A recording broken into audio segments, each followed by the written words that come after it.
Bienvenue au podcast Sac du Car. Mon nom est Didier Orméjus. Si vous nous regardez via notre chaîne YouTube, vous voyez que je suis accompagné par Samuel Giguère.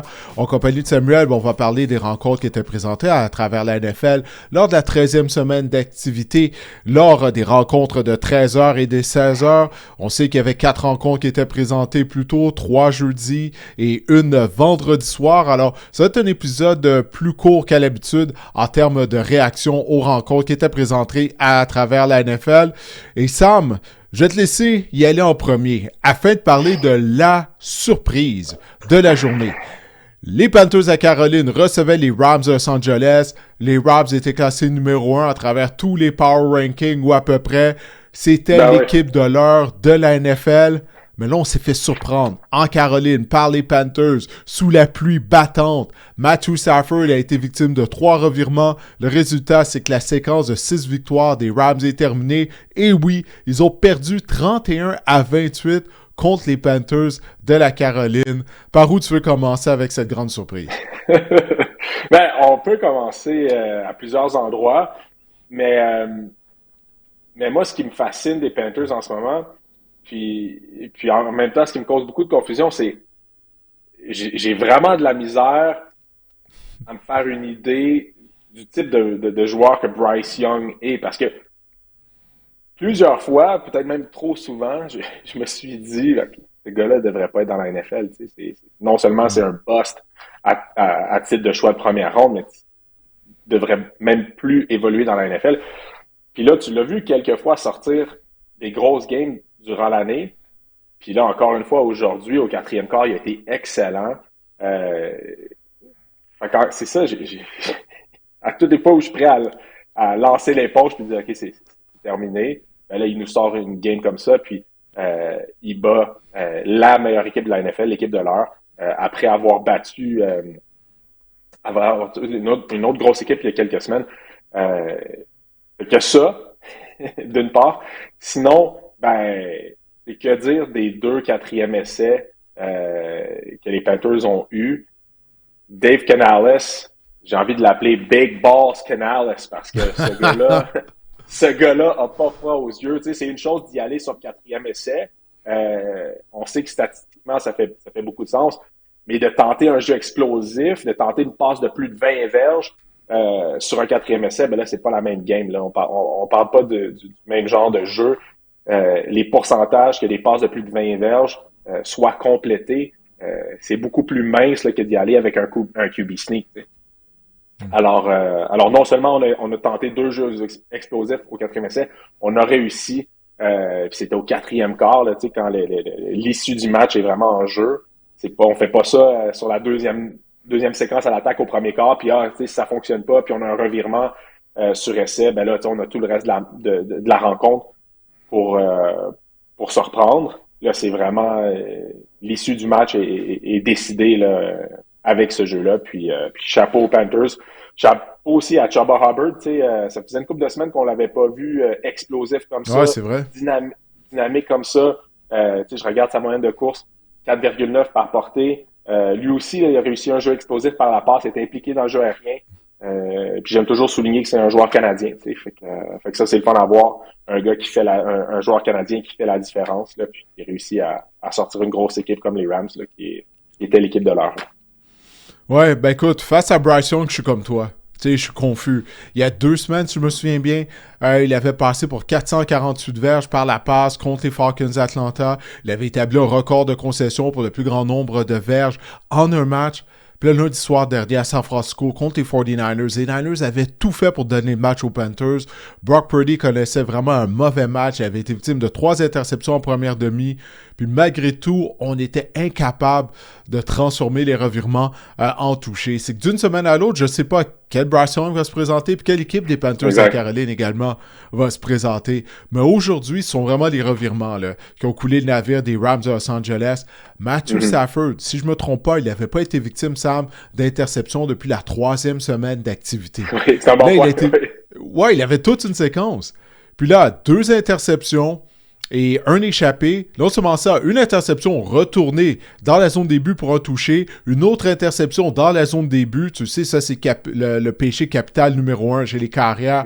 Tu peux pas être victime de revirement dans la zone des buts. Après ça, il a été victime d'un échappé qu'on a converti, je me souviens bien, en touché du côté des Panthers à Caroline, là, si ma mémoire fait pas défaut.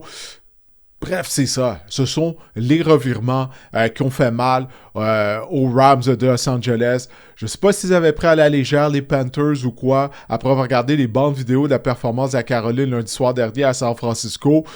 Mais on s'est fait surprendre, puis je pense qu'il n'y a personne qui l'avait vu venir, là, cette défaite-là des Rams. Non, il y a beaucoup de monde qui ont dû perdre, ils ont dû perdre des paris aujourd'hui à cause de ça. Puis à cause de ça, les Panthers sont dans la course pour les séries en ce moment. Là. Je Oui. regardais le playoff picture pour, euh, pour le reste de la saison. Puis tranquillement, les Panthers, ils se font une place. Là. Ouais, non seulement ça. Écoute, ils n'ont pas encore joué contre les Buccaneers de Tampa Bay. On ne s'est pas encore affronté. Les deux rivaux de la section sud de la nationale là, vont jouer deux fois, un contre l'autre, au cours des prochaines semaines. Puis c'est ça qui va décider finalement du premier rang de la division, on dirait. Là. Ça faisait longtemps qu'on avait donné le premier rang de la section aux Buccaneers de Tampa Bay. Les Bucs sont en ralentissement en raison de blessés. Ils ont gagné aujourd'hui, on va en parler un peu plus tard. Mais comme ça dit, les Panthers sont au plus fort pour la course pour une place en éliminatoire. Moi, après le match de lundi soir dernier contre les 49ers, j'avais sorti ma pelle, j'avais commencé à enterrer les Panthers. Puis là, ils battent l'équipe de l'heure dans la NFL. L'équipe qui semblait la plus solide en attaque, en défense, avec des unités spéciales au niveau des trois facettes de jeu. Alors, félicitations à Dave Canales et ses hommes. Ça a vraiment été une belle victoire de la part de la Caroline. Mais j'en viens pas, je vais dire cette phrase-là souvent, Sam. Parce que c'est pas des surprises qui ont manqué du côté de la NFL. Bref, on va aller au Lucas Oil Stadium à Indianapolis où les Colts recevaient leurs rivaux de section, les Texans de Houston. Puis les Colts, c'est une de tes anciennes équipes de la NFL avec les Giants de New York. Ben, ils ont perdu 20-16. Puis ça a été une première défaite cette année pour les Colts d'Indianapolis. Et visiblement, Daniel Jones n'a pas été victime de revirement.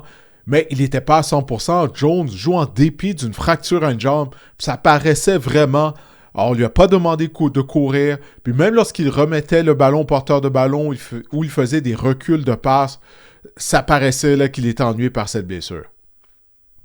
Oui, ça paraissait. C'est pas le même joueur. Il est loin d'être à 100%. Il y a Sauce Gardner aussi en défensif qui est blessé. Oui. C'était tellement une belle acquisition. Ça semblait grave, la blessure à sort. Je ne sais pas si tu as vu des détails, là, j'ai rien vu, mais m'avait l'air d'un joueur qui avait peut-être subi une déchirure en tendon d'Achille. Ouais, j'ai hâte de voir quand les détails vont sortir à ce niveau-là parce que c'était une excellente acquisition pour eux, pour les séries. Si on le perd, ben, ça va faire mal. Sinon, c'est une deuxième défaite consécutive pour les Colts.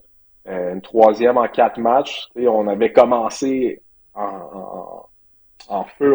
C'était vraiment un départ canon. Là, 7 victoires, une défaite avec Jonathan Taylor là, qui connaissait une saison MVP. Mais là, aujourd'hui, Jonathan Taylor, le front défensif des Texans là, qui a fait vraiment du bon travail, on a réussi à vraiment le stopper, freiner. Si je regarde ses statistiques aujourd'hui, 4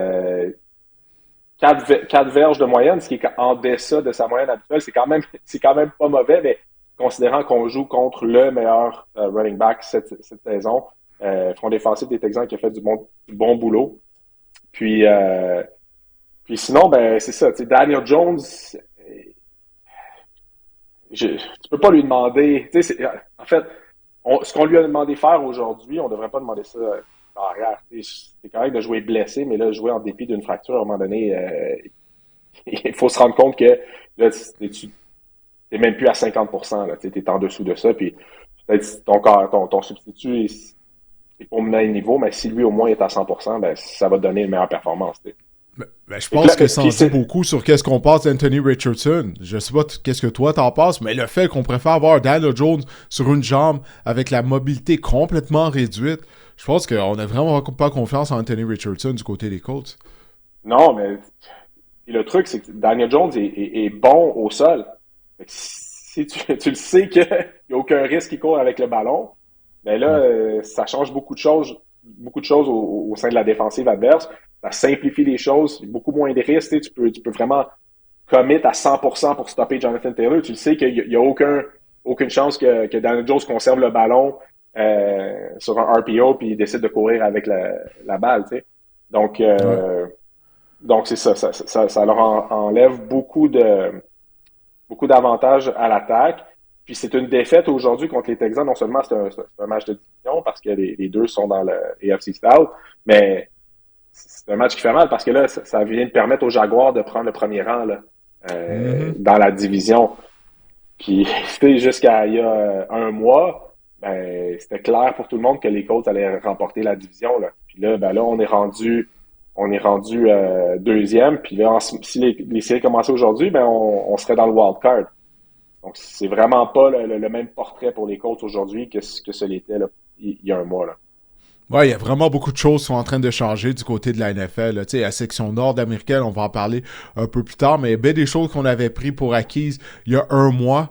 Puis là, c'est complètement Mm-hmm. en train de changer. Puis là, je suis allé voir juste pour le plaisir, le depth chart, la formation des Colts. Anthony Richardson est toujours sur la liste des blessés. Donc, c'est Riley Leonard, le carrière, l'ancien des Fighting Irish de l'Université de Notre Dame, qui est carrière numéro 2, carrière recrue. Alors, peut-être c'est pour Mm-hmm. ça qu'on préfère avoir Daniel Jones dans la mêlée sur une jambe. Je veux parler des Texans d'Houston parce que ça a vraiment été une bonne performance de la part des Texans. C'est un retour au Ouais. jeu pour CJ Stroud. Ça faisait un mois qu'on l'avait pas vu. Lui qui avait subi une commotion cérébrale. 276 verges par la passe. Aucune passe de toucher, une interception. Mais quand même, il a connu un bon match. Seulement, il a Mm-hmm. seulement été victime de 2 sacs.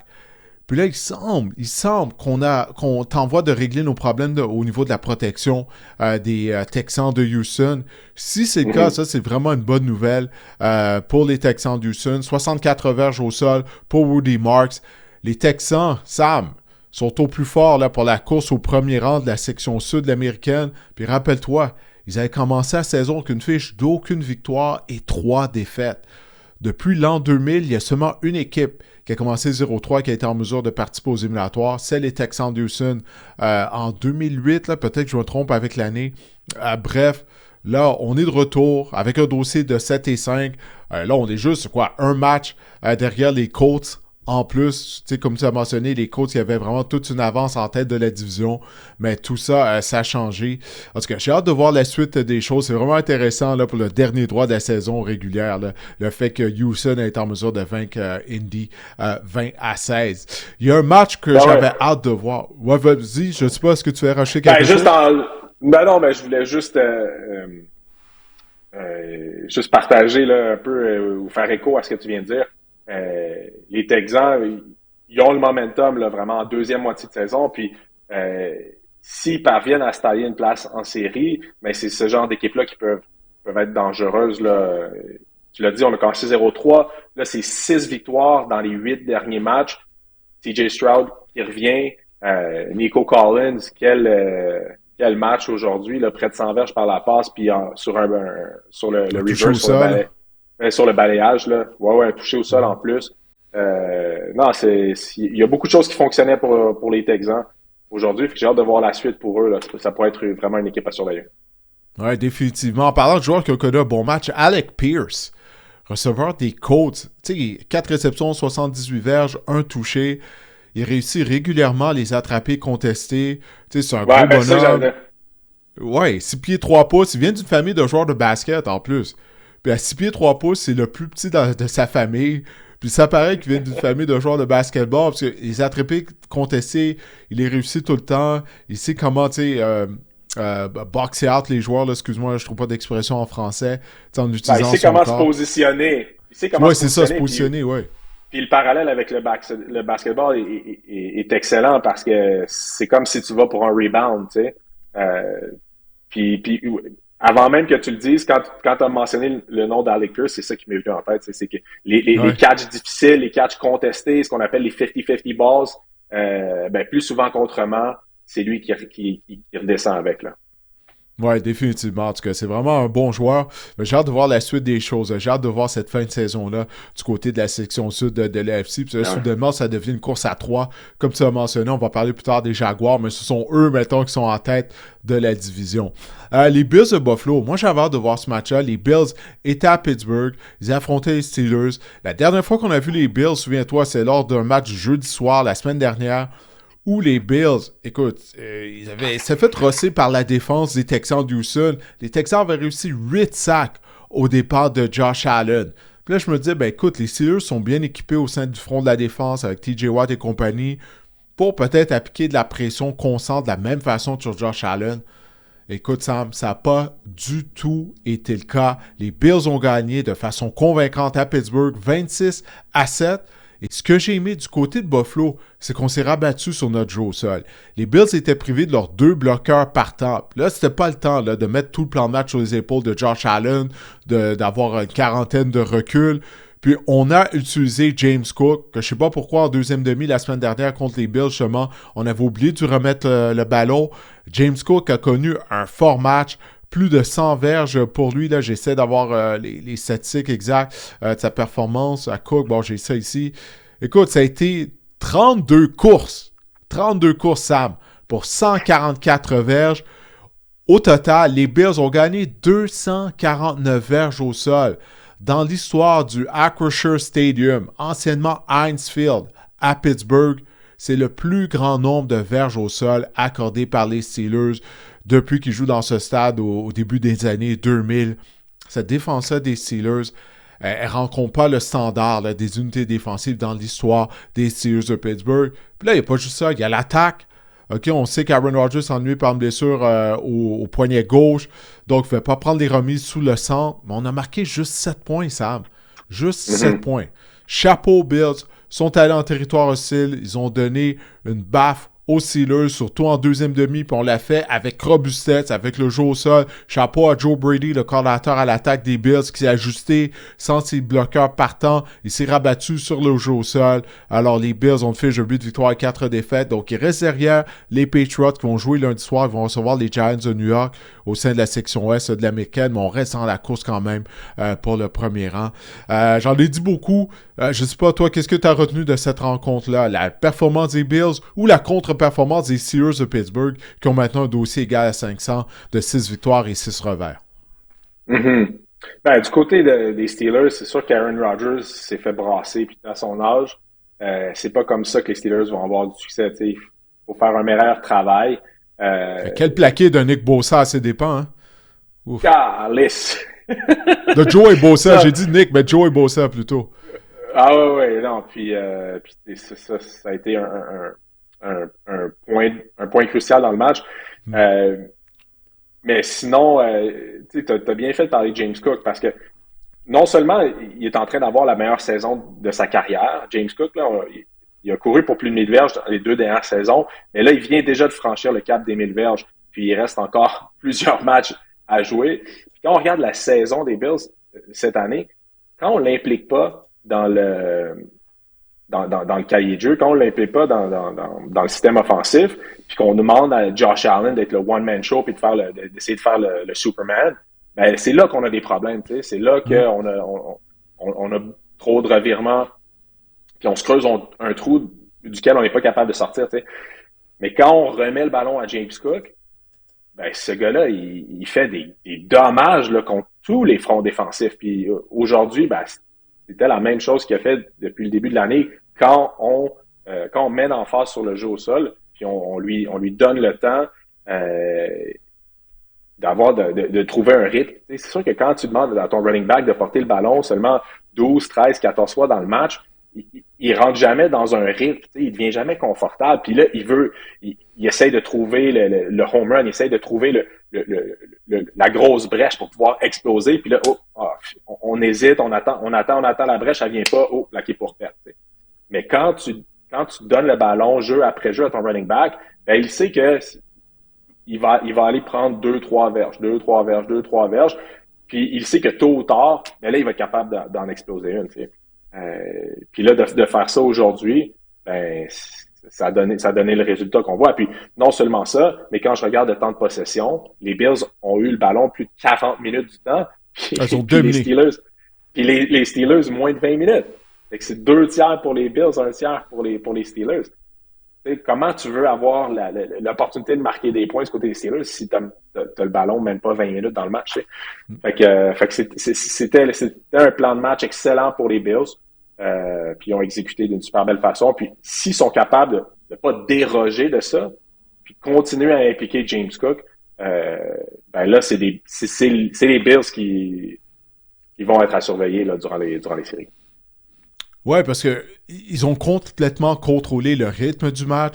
Tu viens de mentionner le temps de possession à leur faveur. Puis ça en force que leur défense, ben, elle était fraîche. Elle a passé du temps sur les lignes de côté. Ça, c'est une défense qui régulièrement se fait traverser au sol. Les Steelers avaient bien couru avec le ballon la semaine précédente contre les Bears de Chicago. C'est ça, j'avais choisi les Steelers, je croyais, qui seraient en mesure de courir avec le ballon avec succès, mais ça n'a pas été le cas, étant donné que la défense était fraîche. Les Bills, ben, c'est qu'on a limité les Steelers à seulement 58 verges en 18 courses.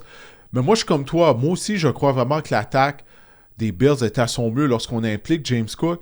Mais je ne sais pas si du côté du groupe d'entraîneurs des Bills, étant donné que Cook paye juste 190 livres, si on hésite justement à l'utiliser semaine après semaine. Mais on a Ray Davis également qui a gagné 62 verges en 9 courses.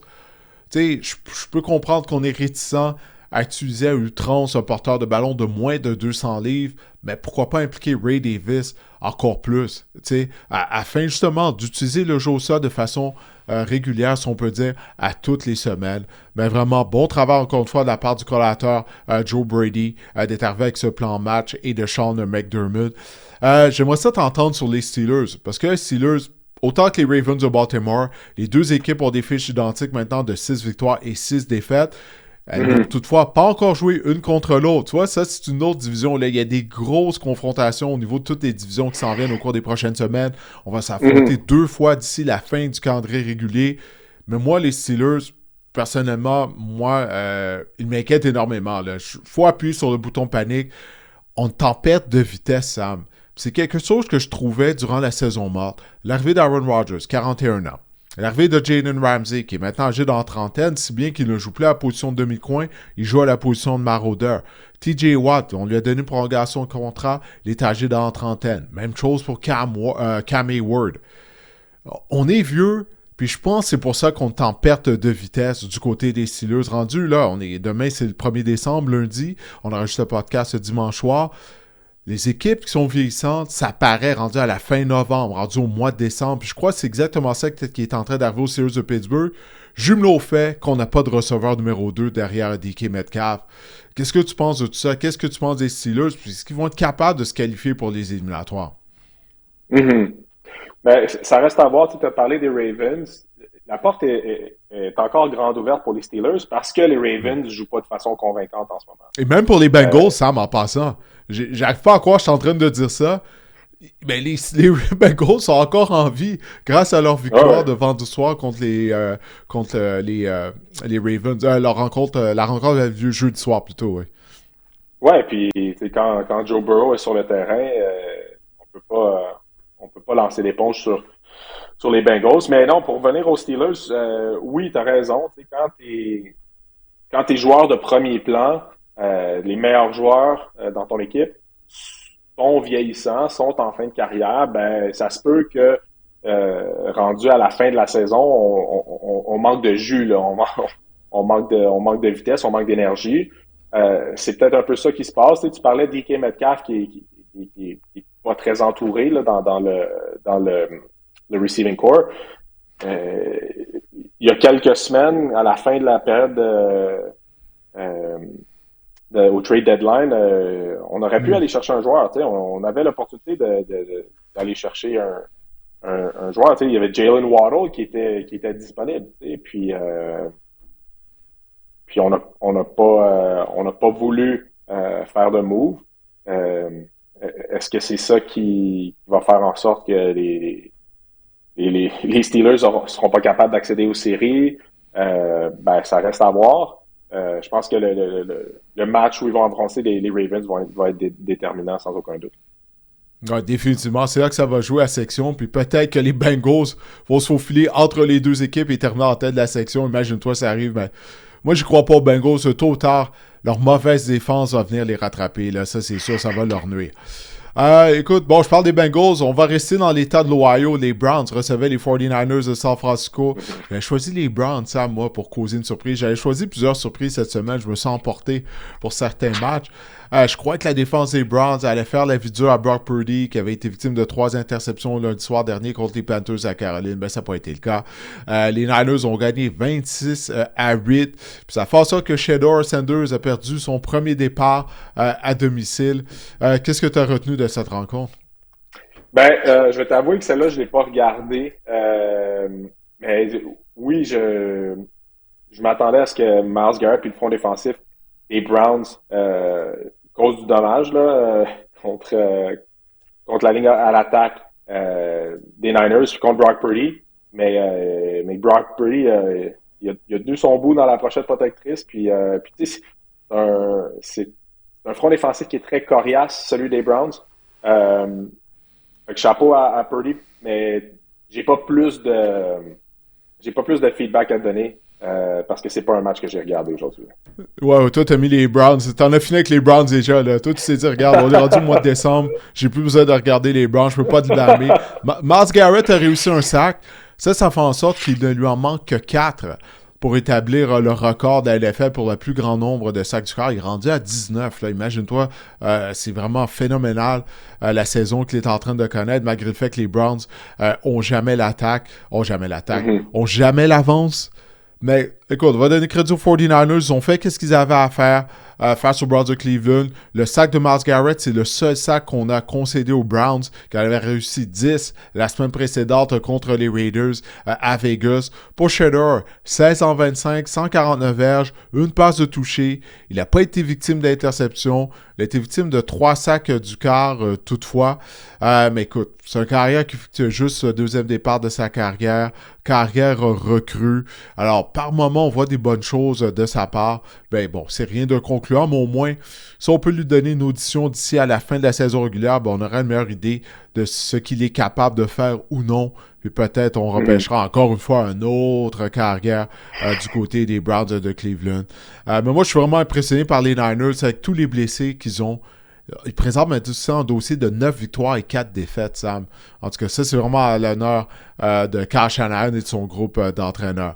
Maintenant, on va retourner du côté de l'AFC. Les Jaguars, t'en as parlé tout à l'heure. Ils ont défait les Titans du Tennessee. Je sais pas à quoi j'ai pensé. J'ai choisi les Titans pour gagner. J'avais vu Trevor Lawrence la semaine dernière être victime de 3 passes, de 3 interceptions. Il avait complété 3 passes de toucher. Mais c'est tellement une machine à revirement, Trevor Lawrence. Je me dis, peut-être ça c'est une opportunité pour les Titans pour causer une surprise. Mon Dieu que j'avais tort. Jacksonville a remporté un 3e match de suite. On a gagné 25-3 contre les Titans du Tennessee. Puis là, ce sont les Jags qui sont en tête de la section sud de l'américaine maintenant. Ben oui. Puis, écoute, moi, je sais pas où t'as pensé que les Titans pouvaient causer la surprise. Je sais pas, j'ai perdu la tête, man. J'ai perdu la tête avec mes prédictions la semaine dernière. J'avais pris les Cardinals contre les Bucks aussi. Ben, à ta défense, les Jags, c'est le genre de match qui, dans le passé, ont souvent perdu, tu sais. Right. C'est une équipe dans les 3-4 dernières années qui nous a déçus à répétition. Fait que, oui, je peux comprendre que tu les aies choisis. Mais non, Trevor Lawrence qui a connu un bon match. C'est sûr que... Pas de revirement. Non, puis les Titans, comme ça a été le cas là, tout au long de la saison, on sort puis on n'a aucune énergie. On a vraiment... Il n'y a plus de volonté là, à l'intérieur de ce vestiaire-là, puis ça paraît. Puis on a un entraîneur-chef par intérim. Puis je pense que tout le monde fait juste mettre des X sur le calendrier, puis compte les journées jusqu'à temps que la saison soit terminée pour qu'après ça, on tourne la page là-dessus, puis on repart à neuf parce que c'est ça. Du côté des Titans, il n'y a pas grand-chose à... Il y a rien de reluisant. Là. Je regarde les statistiques de Cam Ward aujourd'hui, là, même pas 150 verges de passe. c'est pas... Un grand manque de talent du côté du Tennessee. C'est aussi simple que ça. Là, la ligne à Ouais. l'attaque. On a utilisé des ressources en plus durant la saison morte, mais la ligne est toujours mauvaise. Bref, les Jaguars ont fait ce qu'ils avaient à faire. On va leur donner crédit pour ça. Là. Puis ils sont en tête de la division. J'en reviens pas. Les Saints de la Nouvelle-Orléans, eux, ils étaient à Miami contre les Dolphins. Ça a été une victoire pour les Dolphins par le pointage de 21-17. Non seulement ça, ça a été une troisième victoire de suite pour Miami. On était prêt à congédier Mike McDaniel, mais là, depuis qu'on a congédié Chris Greer, faut croire que c'est lui le problème, l'ancien DG. Les Dolphins se sont remplacés, 134 verges au sol et un touché pour Devon A-Chain dans la victoire face aux Saints qui, eux, sont mieux d'appuyer sur le bouton de reconstruction après la saison, là, parce que, ben c'est ça, là. On a plusieurs vétérans, je sais pas pourquoi ils sont toujours là, mais il faut rebâtir du côté de la Nouvelle-Orléans. As-tu quelque chose à dire sur ce match-là? Les Dolphins, au moins, qui se replacent. Alors, on dirait que Mike McDaniel serait en voie de sauver son emploi. En plus que le propriétaire des Dolphins, il a dit qu'il tenait à ramener possiblement Daniel à la barre de l'équipe l'année dernière. Il semble que le propriétaire des Dolphins, M. Ross, voit Mike McDaniel dans sa soupe. Alors, peut-être qu'on va lui amener un nouveau DG puis qu'il va sauver son emploi après tout. Mhm. Ouais, écoute, ça se peut. Moi, j'ai été surpris qu'on soit si patient avec Mike McDaniel là, au début de l'année jusqu'à la mi-saison, mais il faut admettre que c'était la chose à faire parce que oui, dans les dernières semaines, dans le dernier mois, les Dolphins jouent du bon football. Quoique si on prend la performance individuelle de Tua Tagovailoa, le carrière des Dolphins, ben ça non plus là, c'est pas très reluisant là. Je regardais à peine plus de 50% de passes complétées là. Puis lui a fait sa carrière en étant un carrière précis, un carrière qui n'hésitait pas, qui était un des plus rapides à décocher, qui a déjà mené la Ligue. Je pense que la saison dernière menait la Ligue pour ce qui est du pourcentage de passes complétées. Puis là, aujourd'hui, un peu comme à l'image de la saison, à peine 50% de passes complétées. C'est pas grâce à lui qu'on a gagné le match aujourd'hui. C'est grâce à Devon A-Chain qui continue encore une fois là, à faire la différence. Ce gars-là est inarrêtable, il est tellement rapide. Les Saints n'avaient aucune réponse pour lui. Puis vraiment, les Dolphins ont contrôlé la ligne de mêlée, là, ce qui est du jeu au sol à l'attaque. Puis pour stopper le jeu au sol à la défensive, la ligne défensive des Saints, là, qui était un véritable mur, les Saints n'ont pas été capables de traverser du tout. Puis ça aussi, c'est un revirement de situation parce que plus tôt cette saison, on avait beaucoup de la misère là, sur les lignes de mêlée. Oui. Parce que même si sur papier, la ligne défensive des Dolphins, c'est des super bons joueurs, dans les 3, 4, 5 premiers matchs de la saison, c'était dégueulasse. Là. Il y avait un flagrant manque d'effort. On se faisait reculer de 5 verges à chaque jeu. Ça n'avait pas de bon sens. Puis c'est ça qui m'avait amené à dire, le crime. Mike McDaniel a perdu son vestiaire. Il n'y a plus personne qui veut jouer pour lui. Il regarde l'effort sur le terrain. Ces gars-là, ils veulent pas jouer au foot, tu sais. Mais là, on a fait un 180. On était une des pires équipes contre le jeu au sol, en défensive, pour freiner le jeu au sol. On est rendu une des meilleures équipes pour freiner le jeu au sol. C'est vraiment le jour et la nuit du côté des Dolphins, puis ça va vraiment bien. Je te dis, si tu prends Tua Tagovailoa, puis tu le changes pour un autre corps arrière, ben là, t'as une équipe t'as une équipe qui peut être très bonne, là. Ouais, mais ça arrivera pas. On est prêt avec Tua pour son contrat, là, du côté des Dolphins. Mais c'est vrai que tu mentionnes la défense. Écoute, le collaborateur Anthony Weaver qui fait du bon boulot, parce que on était historiquement mauvais là, contre le jeu au sol. Je pense à un certain moment donné, on accordait 5,7 verges en moyenne par course ou quelque chose de ridicule comme ça. Mais effectivement, on s'est grandement amélioré défensivement du côté de Miami. Maintenant, il y a les Falcons d'Atlanta. On a besoin de parler des Falcons. Ils étaient à New York contre les Jets. Je me disais, on va pas échapper ça contre les Jets. Ben oui, on a trouvé de perdre 27-24 sur un botté victorieux de Nick Foles sur une distance de 56 verges. Foles qui avait raté son premier botté de la saison, le premier botté raté sur 55 verges. Mais il s'est repris quand il le fallait, sous pression. Alors, félicitations aux Jets qui ont maintenant 3 victoires. Je suis bien content pour eux autres. Mais je veux qu'on parle des Falcons, Sam. Ça a plus d'allure, là. De perdre à New York contre une équipe qui est complètement en reconstruction, contre Tyrod Taylor. moi, du côté d'Atlanta, il faut qu'il y ait des changements. Là. Le DG, Terry Fontenot, c'est sa 5e année, Sam. Il n'a jamais eu une saison gagnante. 5 ans. C'est la moitié d'une décennie. Là. C'est assez long. OK? On a donné un gros contrat à Kirk Cousins. Quelques semaines plus tard, on a repêché Michael Penix. Penix, maintenant, il est blessé. On ne sait même pas s'il va être prêt pour le début de la saison 2026. Kirk Cousins, il est fini. C'est un désastre, les Falcons. J'en reviens pas qu'on ait perdu contre les Jets. Je sais que la température n'était pas idéale, mais c'est quoi? C'est la même température pour les deux équipes. Toi, tu penses quoi des Falcons? Parce que moi, je ne m'attendais pas à ça. Là. Je crois vraiment qu'ils allaient être dans la lutte pour une place en éliminatoire. Écoute, sans corps arrière, dans la NFL, c'est très difficile de gagner.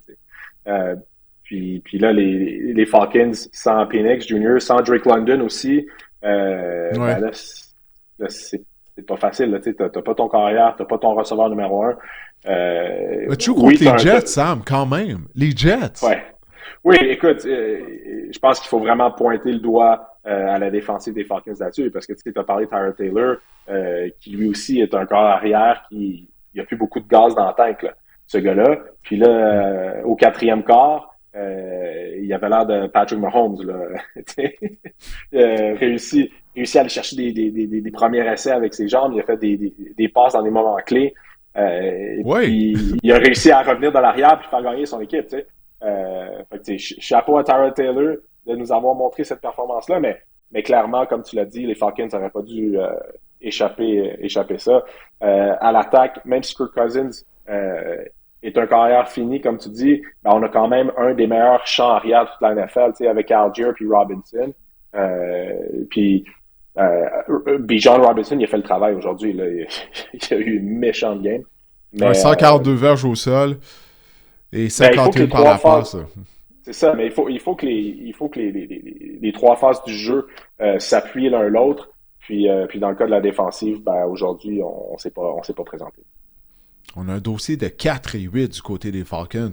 Puis tu parles de la défense qui ne s'est pas présentée. Ryan Morris, l'entraîneur-chef, est lui-même un ancien coordinateur en défense. On l'a mis sur Jeff Ulbrich comme coordinateur défensif. Et la défense est une faiblesse. Ça augure pas bien pour Ryan Morris, je pense. Parce que tu sais, dans la NFL, tu as joué. Quand tu es un entraîneur-chef, puis tu as une expertise d'un côté du ballon et que l'équipe perd et que cette unité-là ne performe pas, ça, généralement, là, ça peut amener à ton congédiement. Alors, les Falcons sont une des grosses déceptions du côté de la NFL cette année. Maintenant, les Cardinals d'Arizona, ils rendaient visite aux Buccaneers de Tampa Bay. Et c'était une victoire des Bucs sur le pointage de 20-17. Il y avait le retour au jeu de Bucky Irving. Ça faisait longtemps qu'on ne l'avait pas vu. Il a inscrit un touché. Chris Godwin, 30, il semble qu'il retrouve sa vitesse. Bon, il a échappé une passe plutôt au cours de la rencontre. Mais finalement, il a réussi 3 réceptions pour 78 verges. Qu'est-ce qui a retenu ton attention lors de cette rencontre?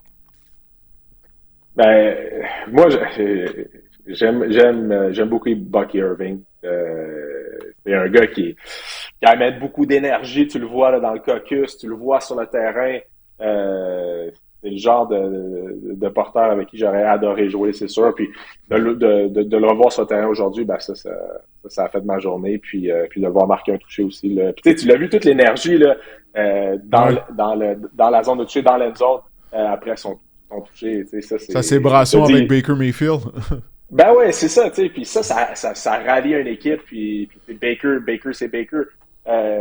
Lui aussi, c'est un peu le même genre de joueur. Là, tu sais. Tout le monde se rallie derrière ce genre de gars-là, puis derrière l'énergie que Irving puis Mayfield apportent. Fait que moi, c'est ce que j'ai retenu aujourd'hui. Puis quand ces deux-là sont sur le terrain, ben c'est sûr que les Buccaneers ont une chance de gagner. Ouais, alors, grosse victoire des Bucs. Ils en avaient besoin, parce que là, Tampa Bay rendu avec une fiche de 7 victoires et 5 défaites. Mais comme on disait, tout va se régler lors des 2 rencontres contre les Panthers de la Caroline. C'est là que le premier rang de la division va se décider. Alors que les Cardinals d'Arizona, ils ont maintenant une fiche de 3 victoires et 9 défaites. 301 verges par la passe pour Jacoby Brissett, 2 passes de toucher et une interception. Mais la défense des Bucs, je pensais au moins cette unité-là allait être bonne, étant donné que Jonathan Gannon, c'est un ancien coordinateur en défense. Il se retrouve un peu dans une situation similaire à celle de Ryan Morris que je viens de parler. Son unité ne fait pas le travail. Mais moi, j'ai l'impression, en tout cas, que le bouc émissaire du côté des Buccaneers, ça va probablement être Kyler Murray qui sera pas de retour l'année prochaine, mais Kyler Murray, on peut pas le blâmer pour qu'est-ce qui se passe présentement, là. Tu sais, les Bucks avaient commencé avec 2 victoires. Puis là, depuis, ils sont 1-9. Alors ça reflète de l'entraîneur-chef Jonathan Gannon. Maintenant, à Seattle, les Seahawks recevaient les Vikings du Minnesota qui étaient privés des services de J.J. McCarthy, qui a subi une commotion cérébrale la semaine dernière. Alors, c'était le pauvre Max Brosmer qui effectuait le premier départ de sa carrière recrue, non repêchée. Ça s'est passé comme on fait l'anticiper, Sam. Les Seahawks sont une des meilleures défenses de la Ligue, ont gagné par jeu blanc 26-0. C'est un premier blanchissage pour la concession de Seattle en 10 ans. Brosmer qui a été victime de 4 interceptions, dont une retournée pour un touché par Ernest Jones. Qu'est-ce qu'il y a à dire au sujet de cette rencontre-là? Mis à part que c'est une saison complètement perdue pour les Vikings, pour Justin Jefferson notamment, et tous ses propriétaires au niveau du fantasy football. Ouais, puis, tu sais, quand on regarde J.J. McCarthy, qu'on a repêché au premier rang l'an dernier, finalement, s'est blessé le premier match de la saison l'année passée, a manqué toute la saison. On a quand même décidé que c'était lui l'avenir de la franchise. On a misé sur lui, on a laissé Sam Darnold partir, aux Seahawks d'ailleurs.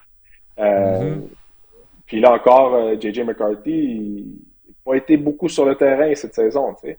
Et puis, j'ai l'impression que ça prend une tangente qui ressemble à celle d'Anthony Richardson à Indianapolis, tu sais. Veut pas. Est-ce que c'est ce que J.J. McCarthy nous réserve avec les Vikings? Je sais pas, mais en tout cas, c'est pas encourageant là, pour les 2 premières saisons du jeune QB. Maintenant, du côté des Seahawks, c'est Sam Darnold qui affrontait son ancienne équipe. Ça n'a pas été son meilleur match, mais comme tu l'as dit, la défensive des Seahawks qui a été vraiment en feu là, toute la partie. Puis c'est un jeune QB, l'a dit, il n'est pas repêché, undrafted kid, tu l'as vu là, se faire brasser dans la pochette, tu l'as vu se faire swinger, là, il se fait... Ah ouais, là, tu sais, puis c'est, le classique, là, je suis en train de tomber, je me fais prendre par le chandail, puis là, j'essaye en tombant de lancer le ballon. Ouais, c'est un 4e essai. Du DB, pouf, pick six, merci, bonsoir. C'était vraiment, là, ça résumait bien la journée, maintenant. Ouais, oublie pas, il y a un an, au Minnesota, on misait sur Sam Darnold et Daniel Jones en plus, il faisait partie de l'organisation. Puis là, on se retrouve avec Max Brosmer au poste de quart. Bon, écoute, la dernière rencontre dont on n'a pas parlé, les Raiders rendaient visite à leurs rivaux de section, les Chargers à Los Angeles au SoFi Stadium. Justin Herbert a complété 2 passes de toucher. Puis les Raiders, ils ont encaissé une 6e défaite de suite. Alors, ça a été une victoire des Chargers par le pointage de 31-14. Bon, encore une fois, c'est l'autre équipe qui a fait ce qu'elle avait à faire face à une formation qui, elle en arrache. Il est temps que la saison se termine pour les Raiders. Mais toutefois, on a plusieurs blessés du côté des Chargers, notamment au niveau de la ligne à l'attaque. Puis malgré tout, on a été en mesure de l'emporter, bien protégé Justin Herbert. Ben ouais, mais là... ce que je viens de voir, par contre, c'est que Justin Herbert s'est blessé à la main gauche durant le match. Oui. Il est sorti pendant une séquence à l'attaque. Finalement, il est revenu, il finit le match. Mais là, moi, ce que j'ai lu, c'est qu'il va devoir se faire opérer. Là. Et puis, il va se faire opérer demain. Sauf que comme c'est à sa main gauche, ils savent pas s'il va manquer du temps de jeu. Ça se pourrait qu'il soit capable de continuer à jouer. Mais j'ai vu qu'il allait se faire opérer. Là. Oui, écoute, tu vois, ça, il est revenu au jeu. Il avait un gant, il y avait de la protection à l'intérieur du gant sur sa main gauche. Mais là, écoute, s'il faut vraiment qu'il soit opéré, ben oui, ok, écoute, je vois ça. Écoute, c'est cassé la main gauche. Donc, il a subi une fracture à la main gauche. Ben oui, comme tu dis, effectivement, il va devoir être opéré, mais on dit qu'on s'attend pas à ce qu'il rate du temps de jeu. Mm-hmm. Alors, j'ai bien hâte de voir ça, mais même pour faire les remises sur le jeu au sol, tu sais, t'as besoin de tes 2 mains, tu peux pas te placer sur le centre, c'est une main fracturée. Puis si tu te fais frapper sur cette main-là, quand elle est déjà fracturée, tu peux imaginer la douleur que ça va occasionner. Est-ce qu'ils vont lui mettre un club? Tu sais, c'est un carrière. J'ai jamais vu un carrière jouer avec un club. Là. Pas, le gros bouton, le gros Q-tip là, sur la main. Ben oui, parce que comme tu dis, il faut quand même se capable de manipuler le ballon avec ses deux mains, ne serait-ce que pour faire des remises. Tu sais. Puis quand tu fais une remise, c'est tel que tel, mais si après ça, tu veux faire un play action, puis là, tu as besoin de ramener le ballon avec ta main gauche, mettons, si tu tournes vers ta gauche, là, tu feintes avec ta droite, tu ramènes le ballon avec ta gauche. Si tu fais un RPO, puis des fois, le porteur, il a le ballon quand même assez serré, puis c'est le QB vraiment qui tire le ballon pour le récupérer. Mais pour faire un RPO, il faut quand même que tu aies de la force dans tes deux mains, tu sais. C'est sûr que ça va occasionner plusieurs difficultés. Tu sais, même s'il manque pas de temps de jeu, ça sera pas le même joueur, là, on s'entend. Tu sais. Et ils vont recevoir les Eagles la semaine prochaine en plus, les Chargers. Puis là, ils sont dans le wild card en ce moment. Là. Puis les équipes derrière qui poussent aussi. Là, donc, ils vont devoir connaître une bonne fin de saison là, s'ils veulent garder leur place en série. Après ça, si je regarde le reste de mes notes, du côté des Raiders, la semaine dernière, on a congédié Chip Kelly, le coordinateur offensif. On s'attendait à ce que ça bouge les choses puis que ça donne un petit vent de fraîcheur ou un nouveau souffle à l'attaque des Raiders. Mais finalement, c'était les bons vieux Raiders. Incapables de montrer quoi que ce soit là, au premier quart. Là. Ils sont sortis, 1, 2, 3, dégagement. Puis après ça, les Chargers, eux, ont pris le ballon, inscrit des points. Puis après ça, les Raiders se sont jamais vraiment mis en marche. Geno Smith qui a lancé une autre interception. C'est pas... Il mène la NFL pour les interceptions. Ben ouais, c'est ça. C'est pas du gros football du côté des Raiders. Puis en défensive, la caméra est toujours sur Max Crosby, parce que c'est le seul joueur qui est vraiment capable de faire la différence. Puis oui, il est super impressionnant, puis il mérite amplement son nouveau contrat, puis c'est un des meilleurs joueurs de ligne défensive de la NFL, mais il n'y a aucune profondeur. Il n'y a personne d'autre sur la ligne défensive, le front défensif. Si tu l'enlèves, il n'y a rien d'autre. En défensive, Kelly qui a fait une interception sur Justin Herbert qui était un beau jeu, mais à part de ça, là, à part de ça, on parlait des Titans, on parlait des Saints. Les Raiders aussi, là, c'est une équipe qui manque clairement de profondeur. Ah oui, écoute, il y a une reconstruction complète qu'on doit faire là, du côté des Raiders. Mais le problème, je disais un article, puis à l'interne, on s'entend pas. Tu sais, parce que t'as Pete Carroll qui est là. Apparemment, la direction des Raiders, elle voulait mettre sous contrat Sam Darnold durant la saison morte. Mais Tom Brady, lui, préférait Geno Smith, apparemment, à Sam Darnold. Tu sais, puis là, t'as mentionné Max Crosby. C'est un bon ami, il est très proche du propriétaire. Tu sais, fait que là, tu peux pas, tu laisses pas ton DG faire son travail. Parce que Max Crosby, lui, veut continuer de jouer avec les Raiders. Fait que là, si le DG, il reçoit une offre, je dis n'importe quoi, là, supposons 3 choix de premier ronde pour Max Crosby ou bien 2, il peut même pas les changer. Parce que Crosby est ami avec le propriétaire, puis il veut pas se faire échanger, il veut poursuivre sa carrière avec les Raiders. Tu sais, tu vois. Puis apparemment, même Chip Kelly, c'est Tom Brady qui l'aurait convaincu de quitter Ohio State pour se joindre aux Raiders lorsque les Raiders ont fait de lui le coordinateur à l'attaque le mieux payé de la NFL. Il n'a même pas terminé la saison. Fait en tout cas, si tout ce qui a été rapporté dans cet article-là est vrai, on ne sera pas en mesure là, de bien reconstruire l'équipe du côté des Raiders. Ça va juste se poursuivre la saison prochaine. Mais bref, en anglais, il y a une expression qui dit « too many cooks in the kitchen ». Ouais, c'est peut-être ça qui se passe. C'est peut-être ça qui se passe. Trop de monde au sein de l'organisation qui ont leur mot à dire, puis il n'y a pas un, comme tu parlais, le DG ne fait pas son travail, ou il n'est pas en position de faire son travail. Oui, non, c'est ça. Puis Pete Carroll, c'est l'entraîneur-chef le plus âgé, ce qui va être de retour l'année prochaine.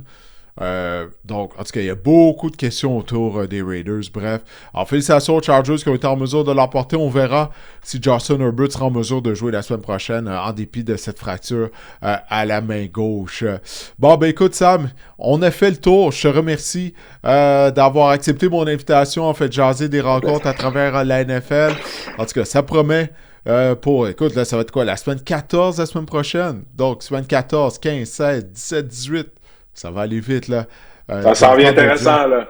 Oui, vraiment, vraiment, on en a parlé, là. Les courses pour le premier rang du côté de la section nord, du côté de l'américaine, les deux sections sud, autant du côté de l'américaine, de la nationale. Bref, j'ai bien hâte de voir ça. Encore une fois, Sam, hey, merci beaucoup de t'être joint à moi.